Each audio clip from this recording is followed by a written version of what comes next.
And welcome to For Action Takers Only. Tonight I got on Lance Riggen. He is a SubTo member. I came across him in SubTo. I've been seeing him for a little bit now, watching him come up. I know he got put on the 12 Days of Christmas, did a great job on that with networking. So I wanted to get him on here and hear his story. So see how he got started. So I'm going to bring in Lance Riggen. Hey, man, how's it going, buddy? How's it going, Lance? It's going good, bro. Can't complain. And if I did, nobody would listen, right? Yeah, nobody wants to listen to that stuff, right? Yeah. That's no fun. No, I had one of my old customers used to say that all the time. I said every time I'd see him, "Hey, how's it going?" Well, I'd complain, but nobody'd listen. Yeah, I used to say that some too. I guess it's like an old fart thing, huh? Yeah, I think so. Yeah. So happy New Year to you, man. Thanks. You too, buddy. So did you have a good Christmas and New Year's? It was great, man. Yeah, I spent some time with my daughter and my grandson. I got a 3-year-old grandbaby. People are always like, "What? You have a grandson?" It's like, yeah. I started young. You know, my daughter's 23, going to be 24, and our son is 16. So the reason we moved to Texas was because my daughter moved to Texas. So the main reason why we ended up migrating over here. All right. So did you come from Palmdale? I grew up in Palmdale. I was 18. I moved to Oregon, Eugene, Oregon. That's where I lived most of my life, actually. Okay. All right. And then now you're in Texas. So how long have you been in Texas? Yeah, so just about 14 months or so. We moved here October of 2022. Oh, wow. So you're still pretty new. We're newbies here. Yeah, it's fresh. The last summer, that first summer we had here was a brutal experience, dude. It was a bit of an eye opener, and we're like, man, I don't know how long we're gonna stay here in Texas, to be honest with you. So right. Yeah. Well, you got you got a good taste of the heat. What part of Texas are you in? I'm just south of Tyler, a little town called Bullard. There's only like less than 3,000 people here, but Tyler is the landmark. You know, it's a pretty good medical hub. So geographically, if you're not really good with geography, it's 2 hours to the east of Dallas, Fort Worth, basically. Okay. All right. So you liking it up there? Dude, it's cool. I mean, like I said, the summers suck, but we're out here in the country. We have a couple acres, so it's beautiful. We're surrounded by farm country, and it was a nice change of pace for us. We worked and grinded for a lot of years, and not that we're not grinding now, but we get to step outside and be in a peaceful and relaxing environment, man. And we get the most beautiful sunsets and sunrises here that I've ever seen in my life. And so it's really nice to be able to just unplug and just go out and walk the property and hang out on the back porch, and so I'm digging that. Yeah. So you plan to stay for a while or what? Yeah, we're going to be here for a little while. I mean, we got we're living in a seller finance deal, right? Fully remodeled on 2 acres, and we actually negotiated terms with the seller for interest only payments for the first 2 years. So, dude, yeah, we got a detached 2-car garage. We're paying, our payment here is less than most people's rent. We're paying like $1,080 a month. Oh, wow. For this place. So, people ask me all the time too. They're like, why would you pay interest only payments and not pay the principal down? I said, well, because we burned all our bridges and we knew we were starting over. We need that cash, Okay. So, all right. Yeah, that's kind of why we did that. But yeah, man. That makes sense. Mm-hmm. So how long have you been in SubTo, and how did you come across SubTo? Yeah, that's a good question. I actually had never heard of Pace Morby's name in my life. Never seen him. Never saw any of his YouTube stuff until we went to BPCon in San Diego, October of 2022. Went to BPCon. Honestly, here's the funny thing. I ended up seeing a booth like in the hall, and it had the peace sign, stickers. And I was just like, oh, that's kind of cool. I grabbed a big one from my water bottle. And I didn't even know who he was there. I didn't know who him and Jamil were. We left to get some food one night. We were staying at the conference hotel, and we left to get food. And the Uber driver started talking about, Pace Morby on YouTube. And I was like, huh, never heard of this guy. And I was referencing Bigger Pockets, Brandon Turner. The guy's like, oh, I never heard of that. And I was like, what? It's like the biggest, for a long time, was the biggest real estate podcast in the country for years. But So he said Pace Morby, he ended up helping him get some property. So we looked it up and joined the Gator community like within a day or two after that. Okay, so you joined Gator first? Yeah, I joined Gator first, man. Okay, and how did that work out, joining Gator? At first it was just it was great. We were training, we were moving at the same time. So we decided we had a road trip planned to move. So we were listening to the trainings on our way here. You know what I mean? And then when we got here, about a week or two after we got here, got a call from SubTo, and we joined. So All right. 4 weeks afterwards, then. So you have, from your stories I've seen on the other YouTube podcast interviews, you have experience prior to joining SubTo with real estate and owning your own business. Yeah, absolutely. Yeah. So we started flipping houses about 8 or 9 years ago on the side of a full-time business that we ran. We owned a company called Worldwide Granite. I started and built that business from the ground up, and it was we started off at about 100,000 a year, and then built it to about 1.3 million a year business. Would have done way better had I known that I needed a manager. Really, I kind of knew, but I just couldn't like justify paying someone else when we were just like, we were making a ton of money with all the overhead and all the insurance and everything. So workman's comp, but if I'd have done that, we'd have been probably $2 to $3 million company. If I had someone to manage it, so I could have just focused on growing and building. Right. But yeah, we had that business for almost 20 years, man, and sold it.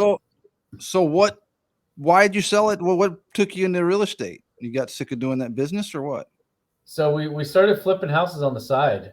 Okay. I was looking for something, man. I was searching throughout the years. I knew, because my family was poor. Nobody had really pensions or retirement or anything in my family. So I was looking for a way out of construction. I was fabricating marble and granite countertops at a young age. I dropped out of high school when I was like 16.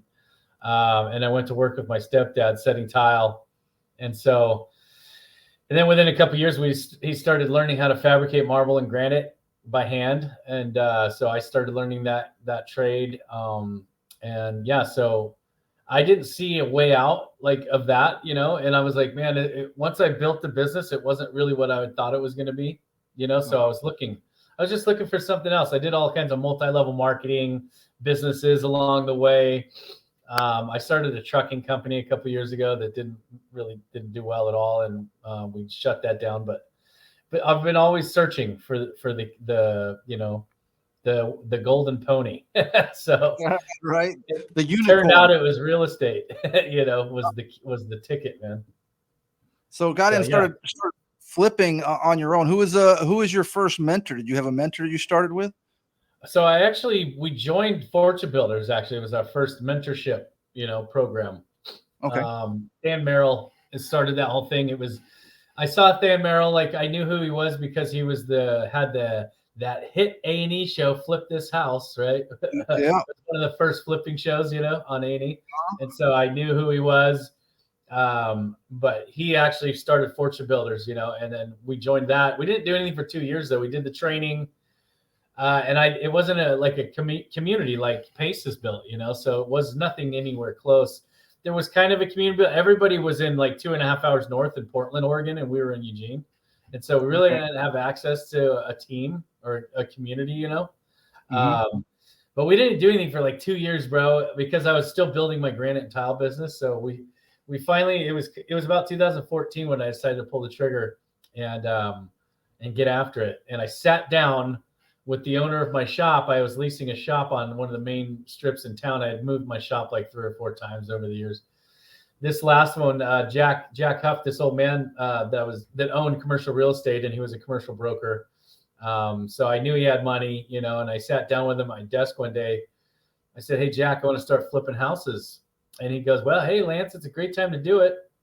And I said, "Yeah, I'm going to be, I said, who do you know that would be interested in funding some deals with me?" And he just kind of looked around and he goes, "Me, I would." It's kind of a tactic I learned in the multi-level marketing thing to go around somebody, right? So I went around him kind of. I didn't ask him directly. And he goes, yeah, I'd be interested. I said, great. What would you throw at the first deal? And he goes, I don't know, 100,000. And I was like, holy crap, dude. Yeah, I'd never had someone throw money at me like that. And I was like, whoa. And it was a handshake deal. I said, I'm gonna go find a property. And I did. Within like 2 or 3 weeks, I found a property, $90,000 off market. It was actually, I think it might have been a pocket listing, or no, it wasn't a pocket listing. It didn't qualify for traditional financing because it was such a rundown hunk of junk. And so I ended up bringing in a credit partner to help me with the renovation costs. I put like a 40 grand in reno on his credit card. There was 18 months, 0 interest, and it was actually my employee that I brought on as a partner, dude, to do that. And so it's crazy. We both made about 40 grand on that property in about six months, I think. Oh, wow. And then we were off to the races. My wife and I kind of caught the bug and started. And I mean, bro, we were like working 10 hours a day at my granite shop. And then we would come and flip houses. We would work on the house, the first couple houses quite a bit. We would work on those houses for 2, 3, 4 hours every night, after work. So we were working 14 hours a day plus. And then Saturdays, a lot of the times, if my son didn't have baseball, my daughter didn't have soccer, so we had kids in sports. And it was wild, bro. Wild. It was a wild time. You had to find the deal though too before you even, so you had to find the house, then do the fix and flip. You do everything yourself? No, not everything. I did a lot of it though. We did a lot of work. We did all the demo. I had the guy who brought the capital, the credit. Basically, his brother was experienced with some stuff, but man, that was a huge mistake. But yeah, had him help install cabinets and stuff. But dude, we brought some guys in. There was like original hardwood floors that were just chewed up. We had those all refinished. But yeah, it came out beautiful. Everything was new. And it just came out nice, man. It was a hoarder house though. So like literally, dude, when you walked in, dude, it stunk so bad. Like the backyard too, they hadn't had a trash service. And like we walk out the backyard and there's like just heaping mounds of trash bags, 50-gallon trash bags, like all over the place. I was like, oh my God. Took us, days just to clean that out. We were dry heaving and gagging, dude, just to give you an idea. I had to go buy charcoal filtered masks because the smell was so awful. And then we started finding hypodermic needles and stuff. So I had to go get puncture resistant gloves, and it was gnarly. And that was it. That was your first one? Yeah, that was our first experience. Yeah. So, and that didn't run you off? Nah, dude. You know what's even more crazy about that? Not that wouldn't have turned most people away, but I'm just a very driven individual. And so and I haven't talked about this too much, but I am an open book, so I don't really have any problems with it. I had started my granite business completely like under the table. I was paying cash, taking cash. So I had racked up a nice fat IRS bill that I wasn't really aware of. I knew I owed them some money, but I didn't know how much money.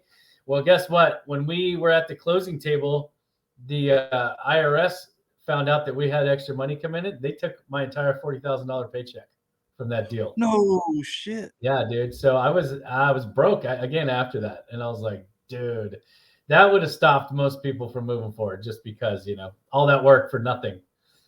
Right. My wife kind of helped me, kind of chilled me out a little bit. I was like, I was just like, oh my God, I can't believe it, all that work. Oh my God. I was like tripping out for a little bit. She's like, but we paid them off. I was like, that's true. We paid them off in less than a year. I mean, it would have taken us 10 years to pay that bill, so. Right. And you stuck to it and you found, what was your second deal? Yeah. Our second deal was let me think, which one was our second deal? Second deal was it an abandoned house? Was that one? Yeah. The second deal we did was an abandoned house that had been abandoned for like 4 years. And it was like, drug addicts and transients, like kind of in and out of it.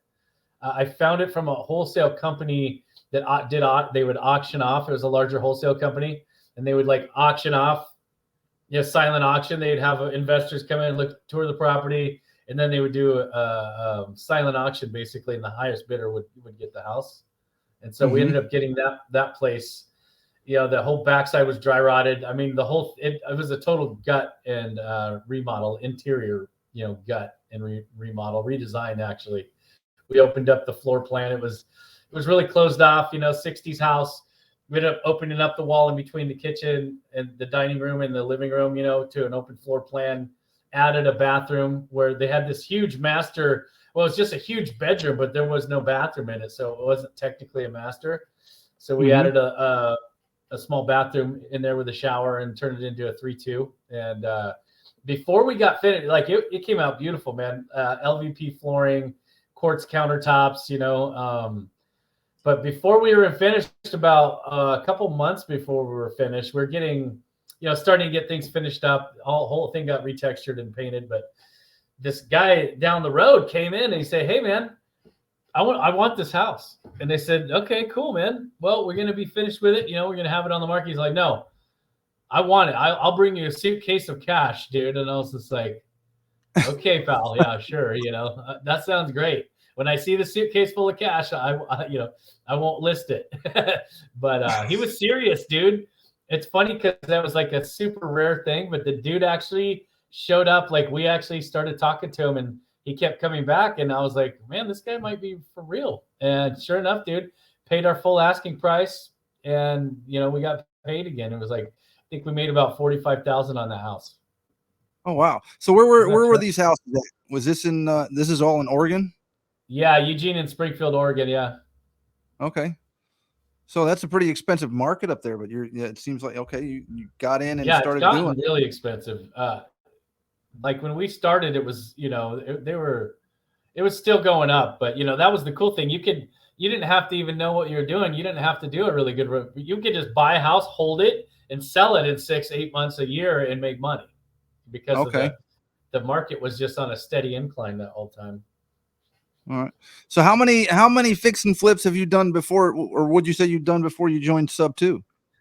That's a great question. I don't know, probably about 8. Not a ton, but we did, like, because we were running our business. I wanted to ramp up and scale up, but I just never, like, I didn't have that management in place. I couldn't pull myself out. So we did about, I think 7 or 8. And then we did our 2 of our houses that we lived in prior to this, we flipped as well. They were live-in flips, you know.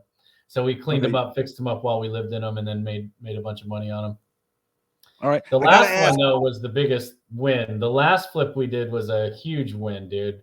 But yeah, we did really, really well on the last one. I mean, it got caught up in COVID and it was like a 2-year flip. So it wasn't like awesome, but we made enough on that one deal. It was a high-end deal. We made what we would have made on 4 like deals that we were doing before. So really it wasn't that bad at all. But was that the one about 160? You made 160 on I saw YouTube. Yeah, that was the one. $160,000, dude. We made. We put 4 all in. We were all in at like 450 on that house. Really? 450K. We bought it for like 140 or something like that. It was on a full acre too. It was another one of those wholesale. It was the same wholesale company actually that had it. So you joined Gator first. Are you doing Gator lending? Are you actively in that? Are you actively lending right now? Yeah, I'm a connector. So I actually I connect people to deals, right? Buyers or sellers. I'm sorry, borrowers and lenders. I've been doing that quite a bit. I did a bunch of deals last year doing that. Like that's why Pace kind of had me on. I ended up doing about 60 deals last year. Connecting deals? Yeah. Well, cool. Then you know, because I'm lost with that.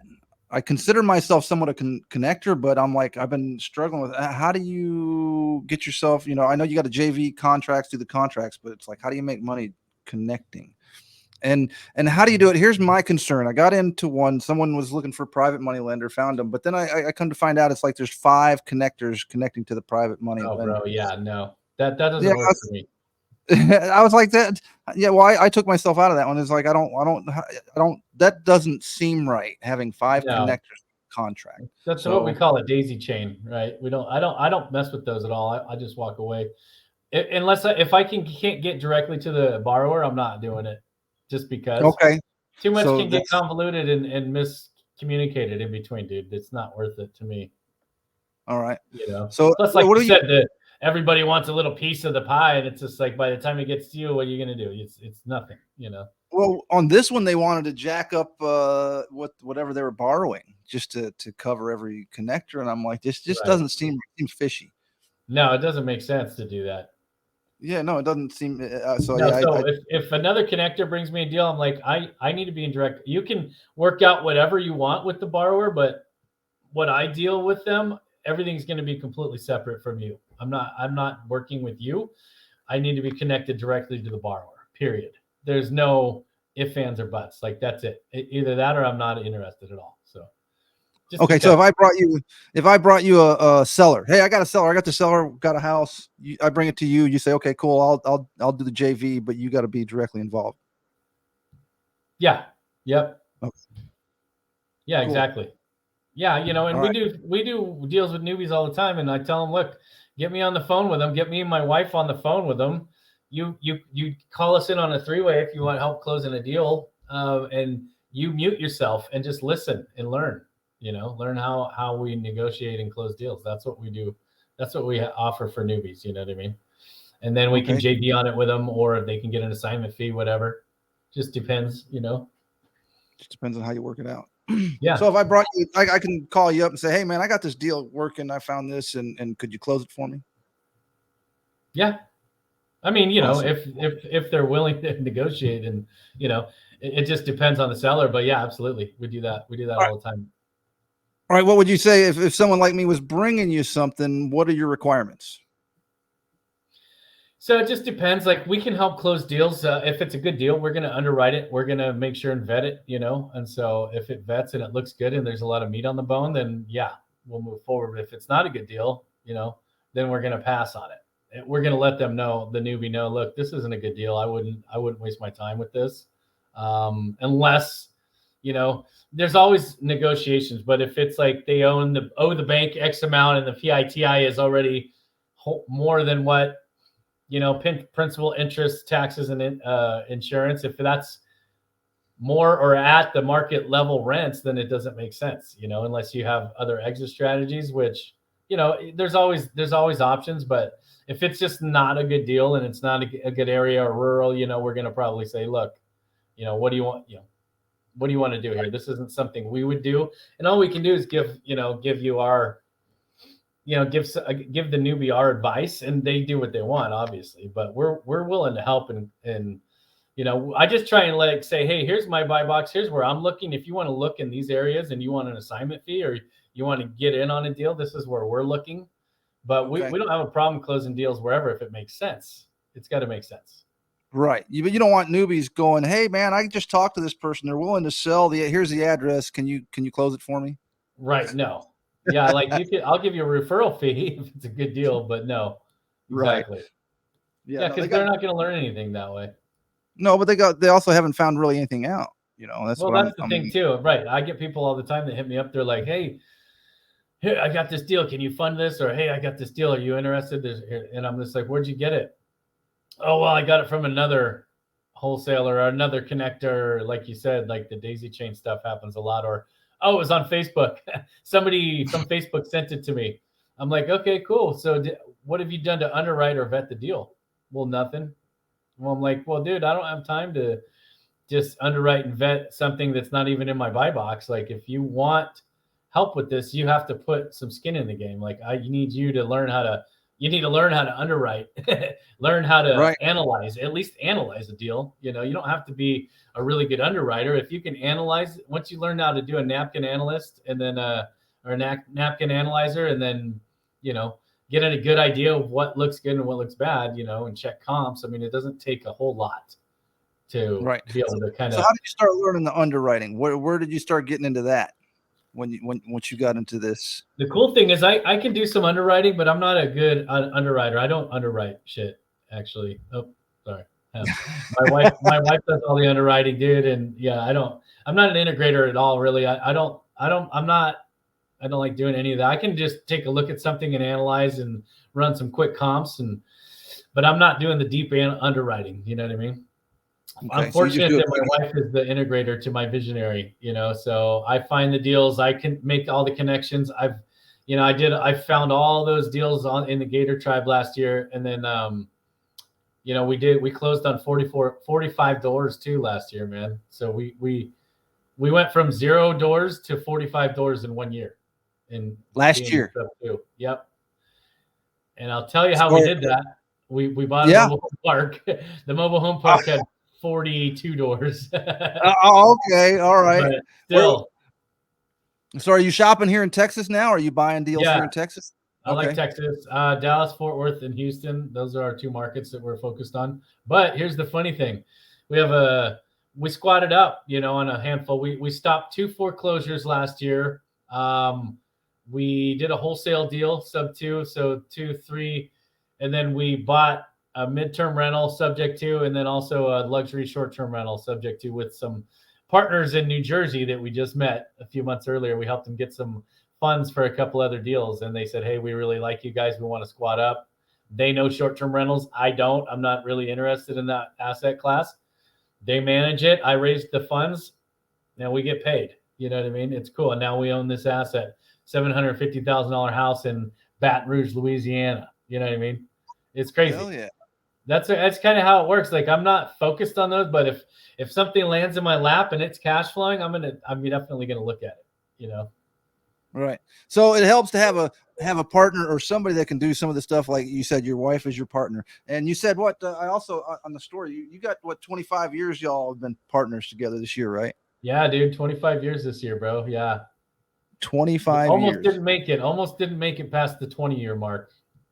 Yeah, I heard your story during the 12 days of Christmas. Yeah. So that was that must have been so now you're getting me into that. How did you get Yeah. through the dark days? How did you get through the dark days? Dude, Mindset.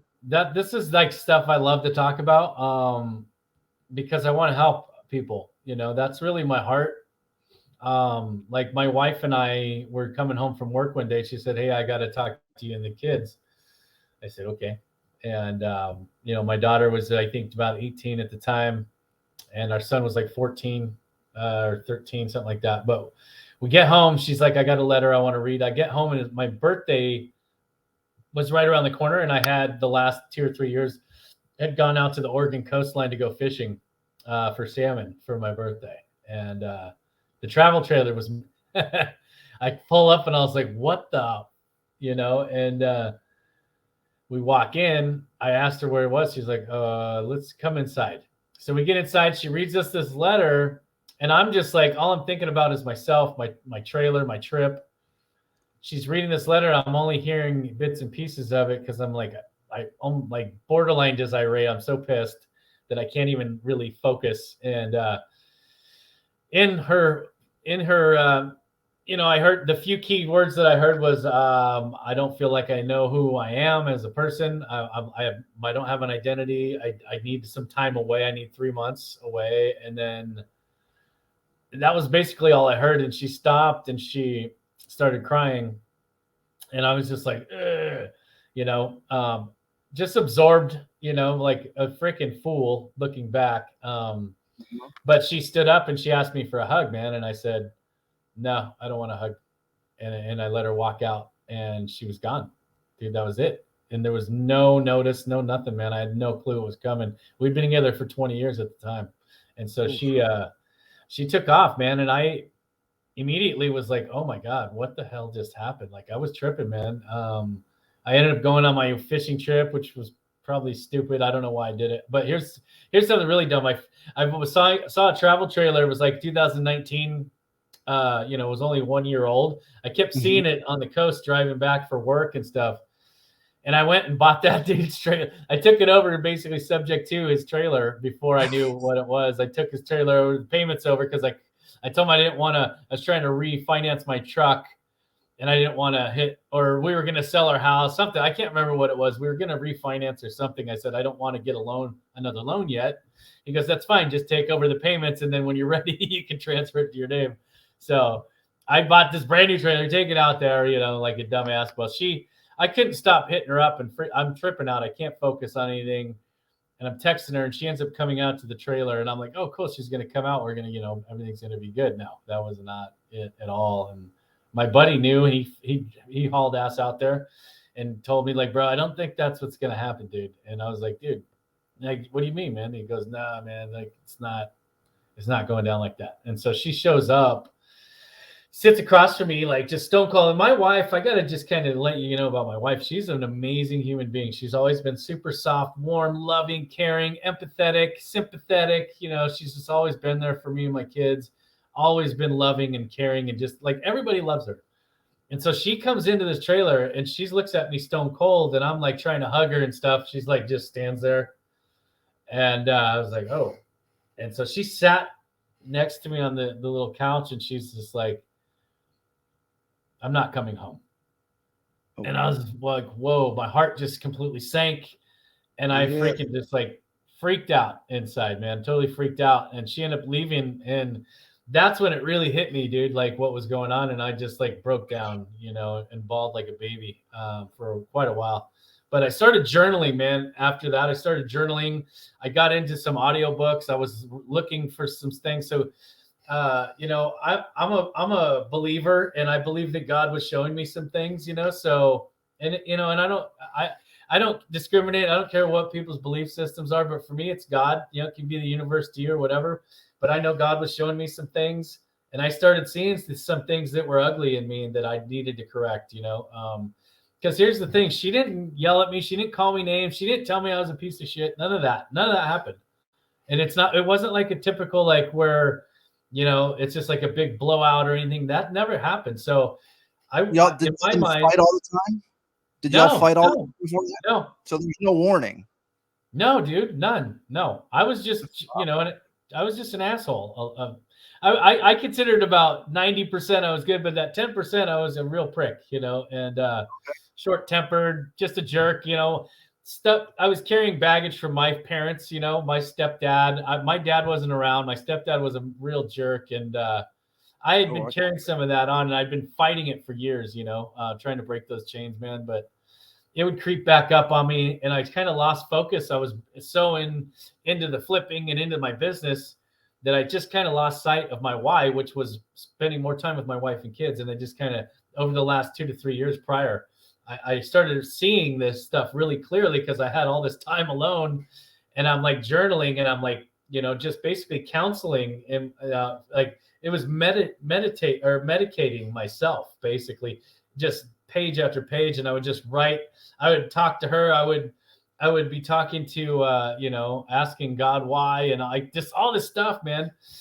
But I listened to this audiobook called How to Listen with Intention, and then another one, I listened to that book 5 times, dude. 5 freaking times, because I really wanted to get it, because my daughter gave me a little hint. She's like, Dad, you're not listening to her. And she goes, Dad, no, you don't understand. I was like, honey, I know. Blah, blah, blah. She's like, Dad, you're not listening to her. You really need to learn to listen. And I was like, oh, crap. So, boom, I got engulfed in that. There was like a handful of things, bro, that I saw. They kind of were, I was open to now, and I realized, okay, I got to work on a couple of these things one at a time, right? Let's dig in, and being an entrepreneur, I knew that I could find books and get help, and so I started getting to work, man, and and I had to actually work with this woman. So I would go home to my bedroom empty, with her stuff all there still. And then I'd have to go see her at work in the morning, and I couldn't hug her, squeeze her butt, like I'm very affectionate, like kiss her. Like, dude, it was, bro, talk about like hard. It was so hard, man. Brutal.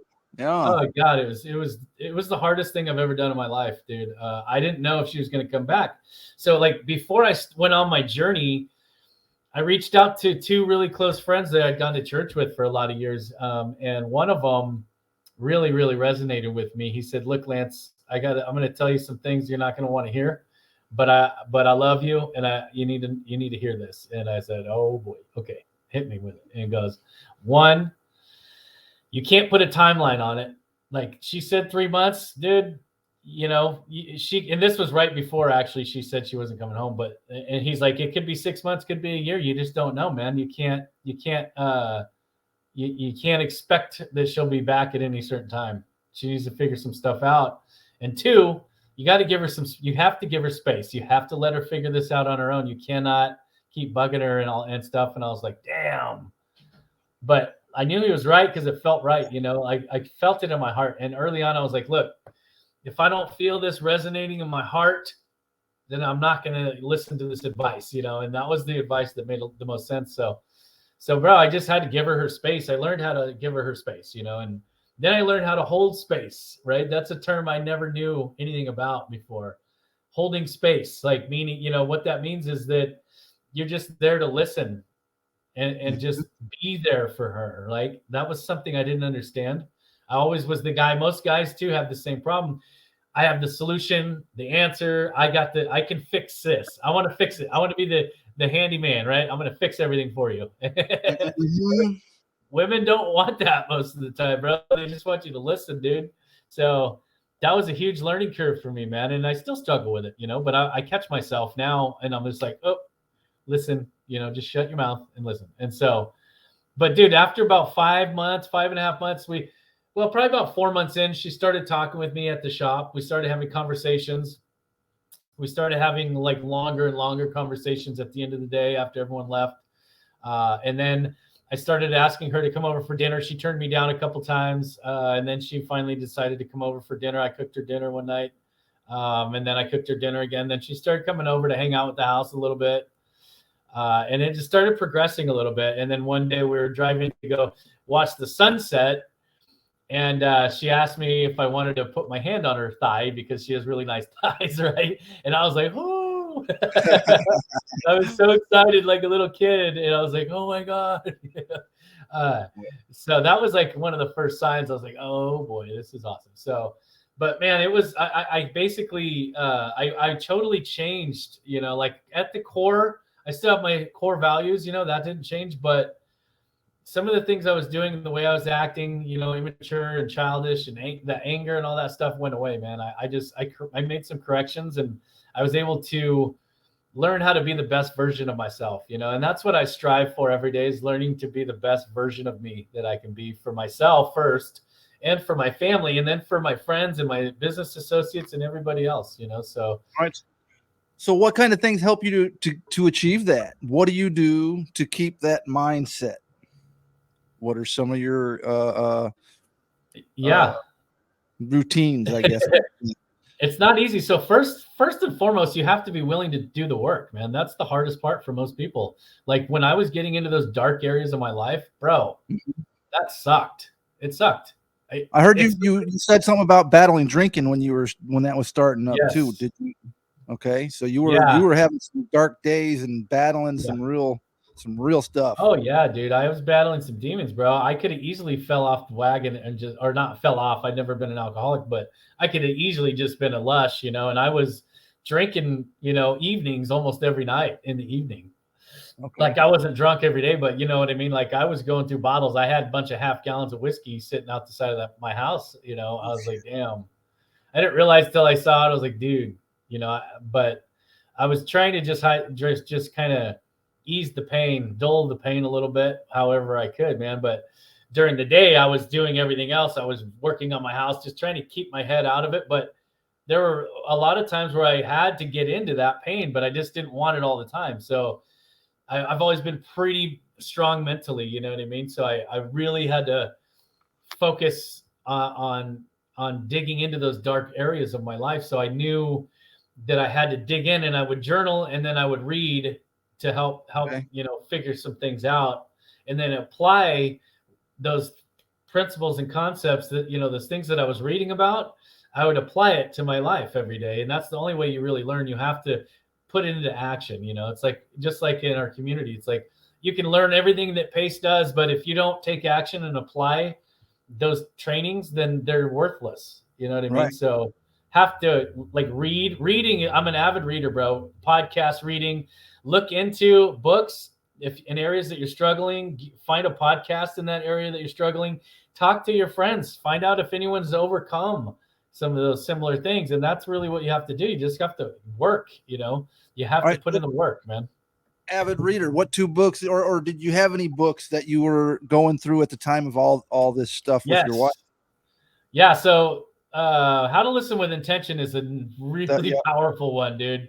I wrote that. I can't remember the author, but if you look up How to Listen with Intention on Audible, you will Yeah, find it. I wonder if I can find it for you. But I got it. I got it written down, so I was gonna look at that one. okay, So that was, I mean, phenomenal, bro. I've been I've been in rooms with multimillionaires, and I've told them this story. Every single one of them got their phone out and wanted to find that book.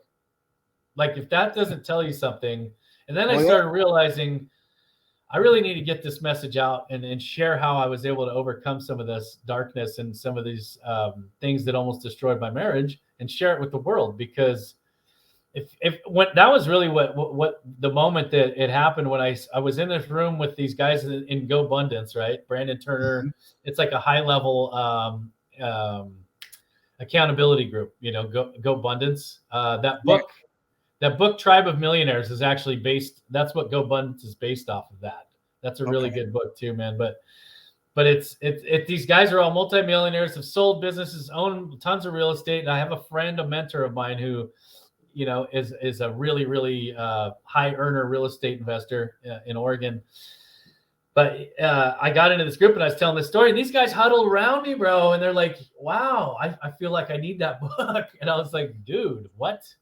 These guys are like killing it, and they are having struggles in their marriage, or they feel like they're having some of the same issues. And I was just like, "Dang, dude." So it's, you know, it's something that I'm really passionate about, is writing this book, and I haven't been getting a lot done lately, but I will. So you're writing. So you're writing a book. I want to write it. Yeah, I'm writing a book called "Fight for Her." Okay. Yep. Anything I can do to help you, or you need any help? If I can help in any way, you let me know.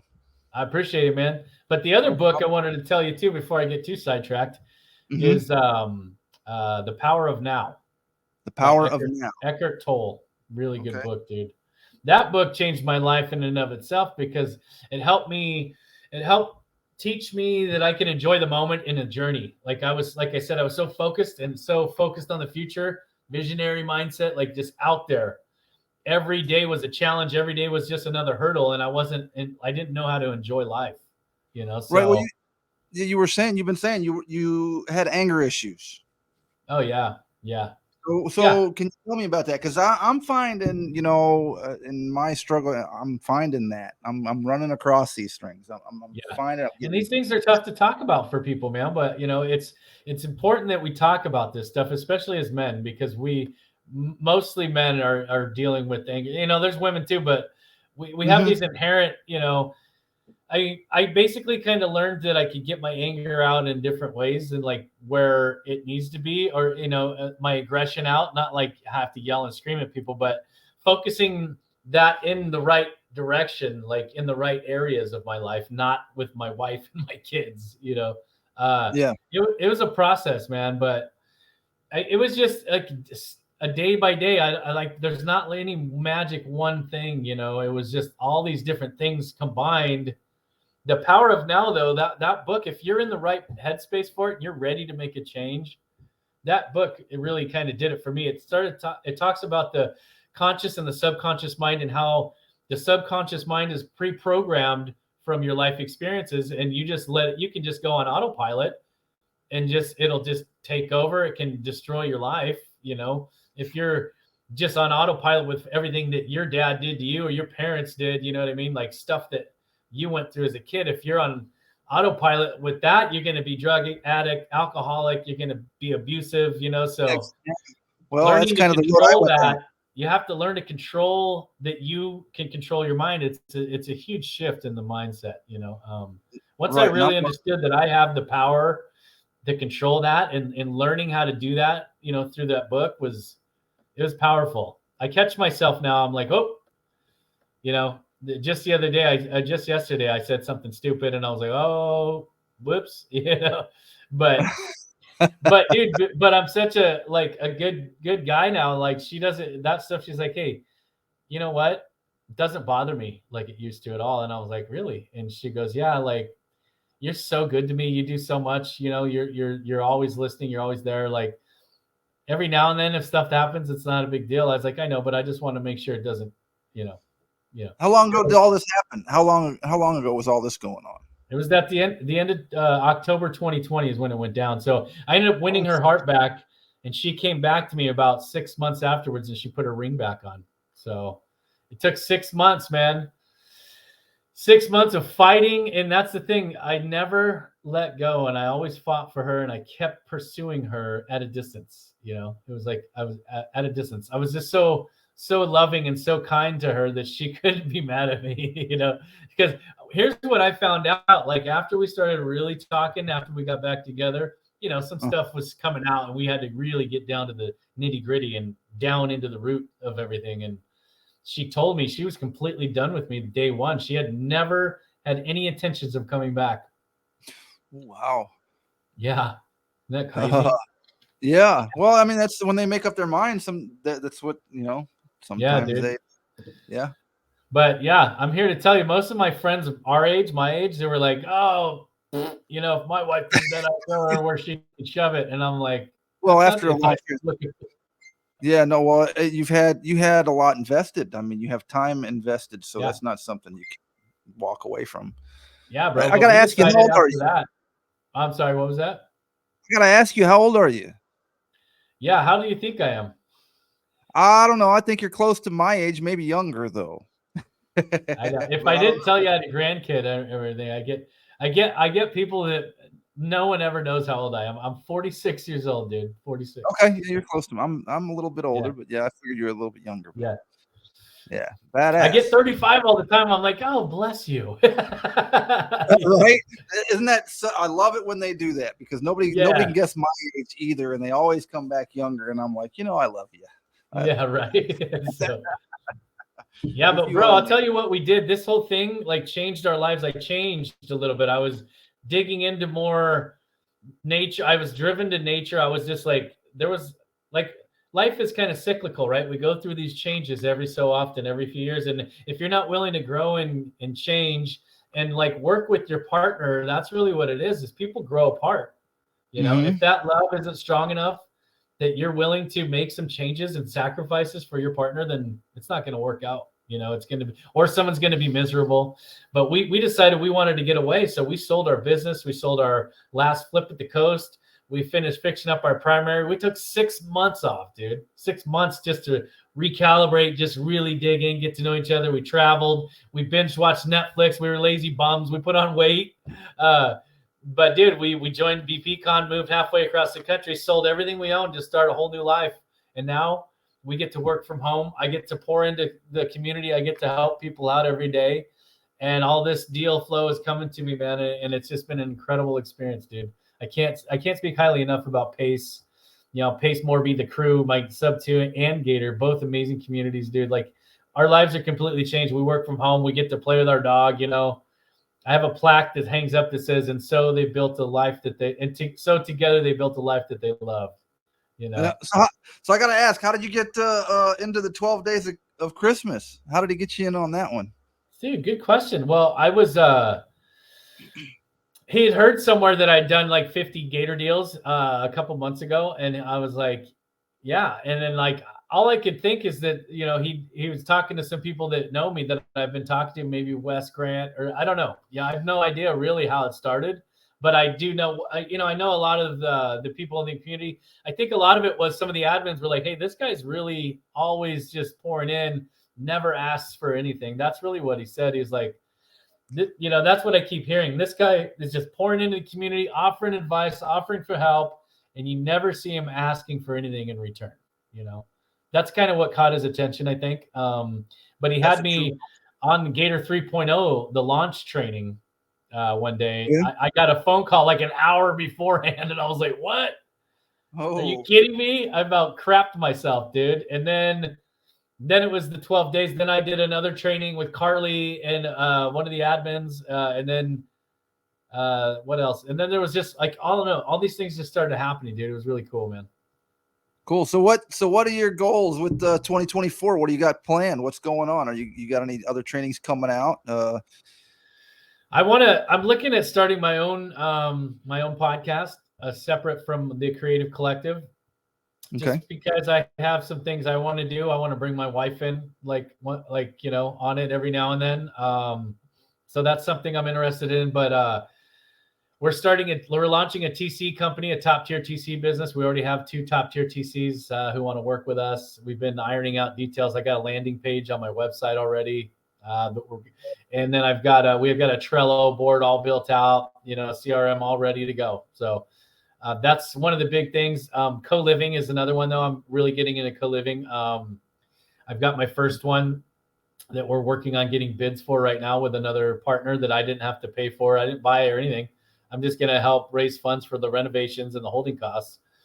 And they've already had it under contract and locked up. So 5 co-livings per quarter. That's my goal. So it's a big one. But all right. But I'm not doing it on my own, so I know I can do it, right? I'm going to partner up and squad up with people. But that's my big goal is, and I did the math. If I average eight rooms per co-living at 5 per quarter, that's 100. It's about 160 doors at the end of the year to add to my. Isn't that wild? Yeah, yeah, that is. It's lofty. So you already you gotta shoot. You gotta shoot for the sky. Shoot for the moon, man. Right. So with Pace's 0 down, or let me ask you this: Pace comes out with a lot of stuff. He's always coming out with new stuff. Did you have any issues with shiny object syndrome? I'm so glad you asked it, because this is so important to talk about, bro. All the time people hit me up. Oh, what about this? I'm like, nope, this is what I'm doing. Nope, this is what I'm doing. You can't get distracted by that. So many people do, bro. Like, here's the thing. You know what I mean? I'm sure you know. It took me 3 or 4 months.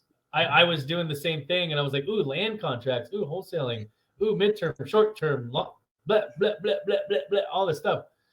And I started realizing I had to refocus, and I was like, this is what I'm going to do, and I'm just going to do this. And that's what I did. I found my lane. I stuck in that lane. I started getting traction. For me, it was being a connector, networking, but I was looking for midterm rentals. Like, that was my big jam, right? That was my jam. Midterm rental. And I really liked the mobile home park space too. So we ended up getting one of each, but I was really networking and connecting. If you're new, I want to highly encourage you to just connect and network as much as you can.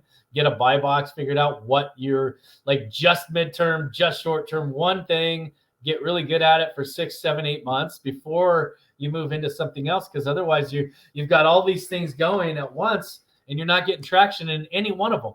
And I know so many people are in that boat, dude. Yeah. I'm in that boat. I've gotten completely overwhelmed. I'm trying to, I try to do this, I try to do that, and it's just like, I didn't even do the 0 down because I knew I wasn't ready for that. I want to do that, but I'm not there yet. I want to buy businesses. I want to do that whole deal maker and everything. I had to push that away because I was really interested, because some of my team members, my partners, were doing it, and I was like, nope, I'm focused on this. Dude, you have to stay strong in that, dude. Trust me. Look what we were able to accomplish, in 1 year, because I stayed really, really focused. I was a connector, and then we were looking for these properties, and it just like I said, things will land in your lap. If it's a great deal, cool. But if the partner is experienced in that and they're the expert, then hell yeah, why not? You know what I mean? Right. So, advice to say newbie connector, somebody that's trying to figure out if they're really a connector or what. That's a good question. Yeah, a lot of people think they are and they're just not, and I see it all the time. You have to have the right personality. I can tell you some major characteristics of a really good connector. One, first and foremost, is you have to be confident. You have to be confident in yourself, your abilities. You have to be confident in the deal, and you have to be able to raise money. Like, if you can't do any of those 4 things, you're not going to be good at it. 100% can tell you right now, dude. So here's the thing. Like, if you go to a lender and you're trying to get them and you're not 100% on board with this deal, they're going to sense that. They're going to sniff that out. So for me, there's not a doubt in my mind that this is a good deal. That's why underwriting and learning how to vet borrowers is really, really key. And thankfully I have a team that does that now, but those are I think the 4 biggest things in my opinion. And I started just talking to people and networking, and people would just start going, hey, I have X amount of money in the bank just sitting there, like in my first time meeting them, and so I knew I was onto something. I was like, okay. I literally had someone say, hey, I have $500,000 in a self-directed IRA. I was like, holy crap. and then 300 and then 200. And I'm like, dude, okay, I got to figure out, there's something going on here that I'm doing right. How do I leverage this? How do I use this? And then I started finding deals and putting the pieces together. Boom. But right. So let me ask you this. Where did you do the majority of your networking, or what would you say, in Facebook groups yes, or I mean, I don't see you don't have a YouTube channel, right? I do I with my group. We have the Creative Collective. Yeah. And then so where was the most of your networking done before,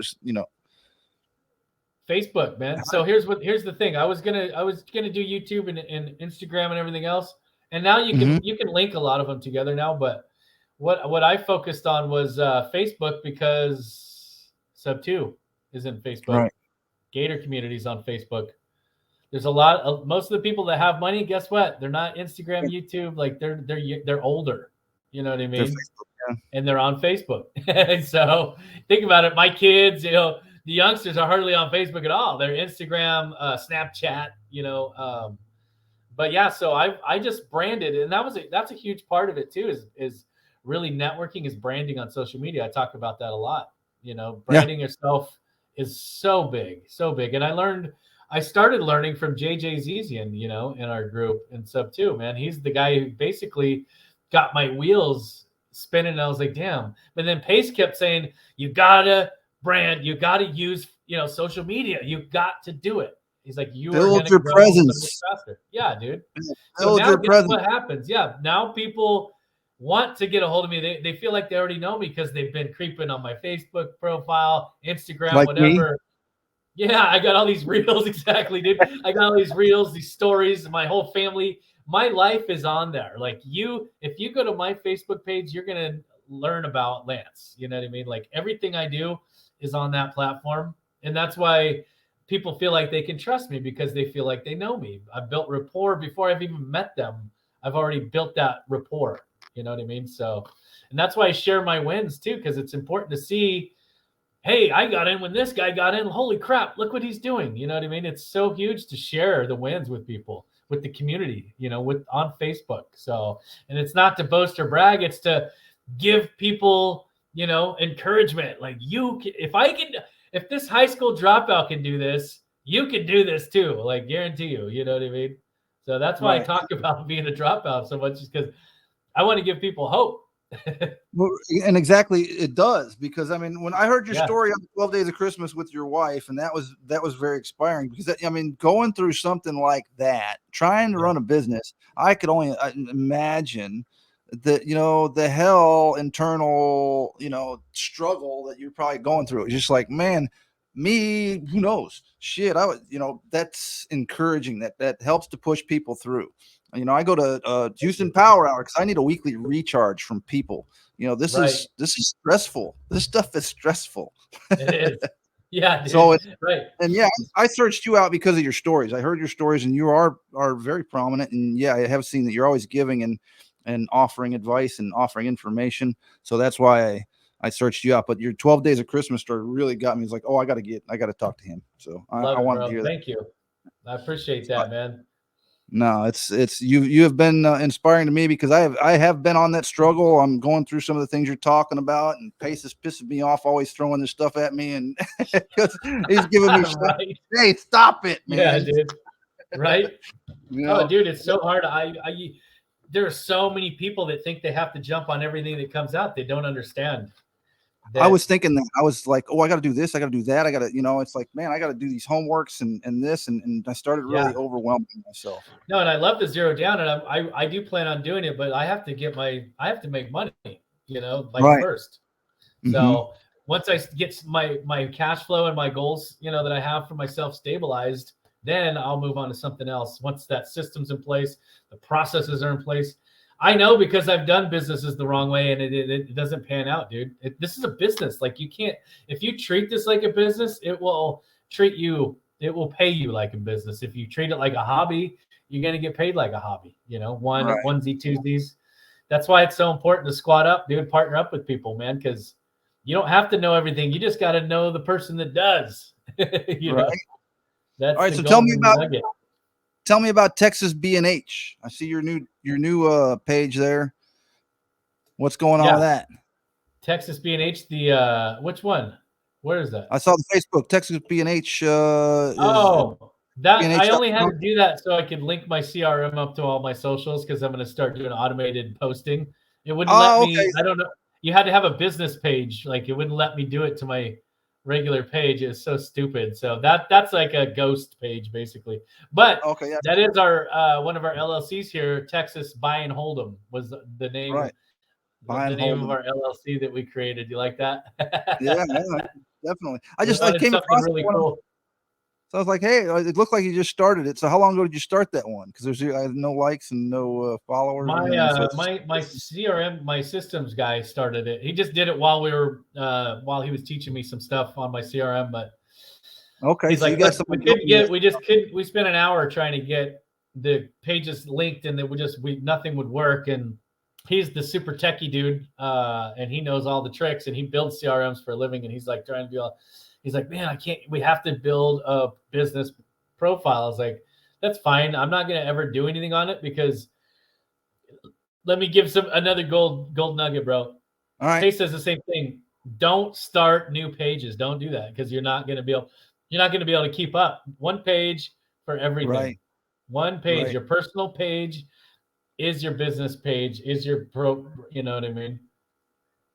Right, but there's some things like you said you had to start the business page like with your CRM to connect up. I Yeah, had but to, you don't have to use I it. was doing something with Mailchimp, and I had to make the business page too. But I don't really. Right, it's like a PO box, right?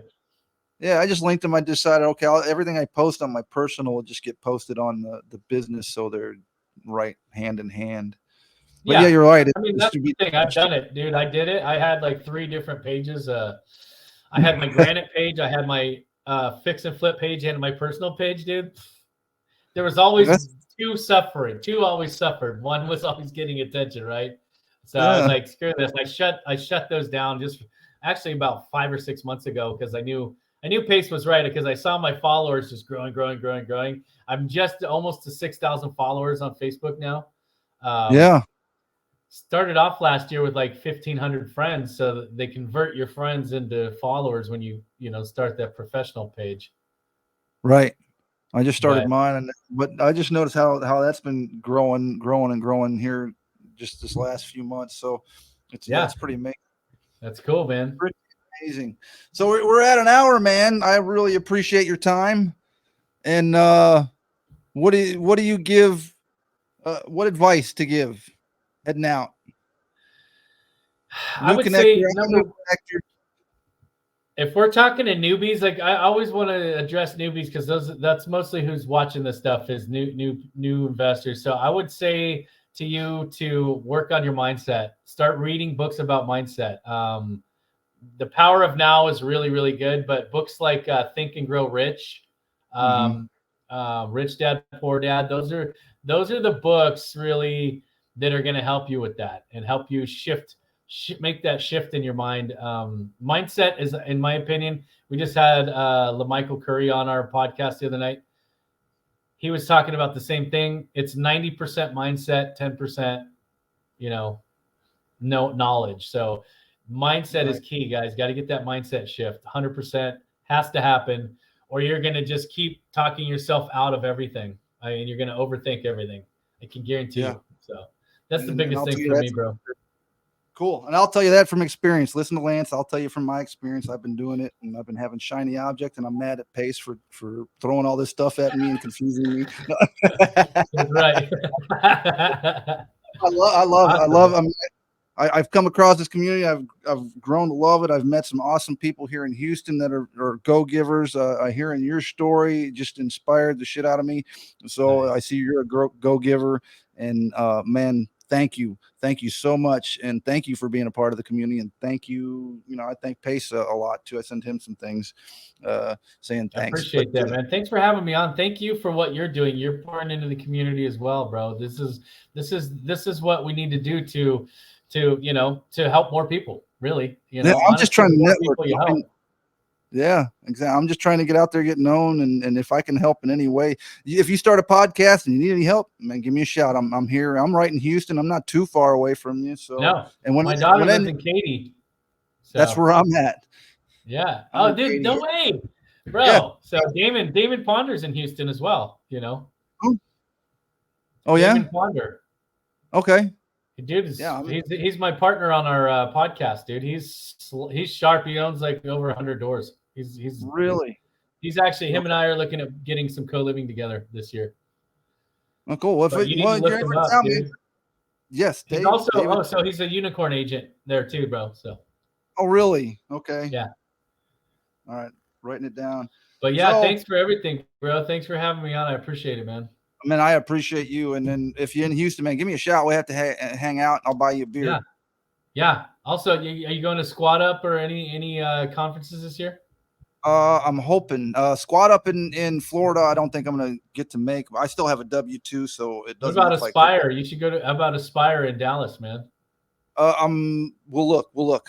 Haven't been having a rough time financial wise, so I'm this year's problem. been. That's in February. Paid for tickets for everybody, by the way. So. Oh yeah.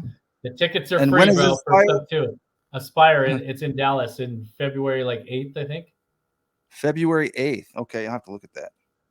That'd be a good one though. Like, there's gonna be a lot of rock stars there. A lot of Rockstar SubTo students are going. I'm going to that one too. Oh yes, that'd be a good place to go to get some content too. Yeah. Oh yeah, for sure, dude. Yeah, David Goggins is speaking at it, dude. Oh yeah. Yeah. Oh wow. Okay. Mark Cuban is going to be there. It's pretty big. Yeah. Look it up, man. Check it out after we get off here. Yeah, definitely will. All right, bro. Well, again, appreciate your time. I'm going to let you go. I'm going to have to keep you on and let this download after for a minute when we stop it. So I'm going to go ahead and stop the recording right now. Well, I got all these. What happened to all my widgets come up? There we go. End recording.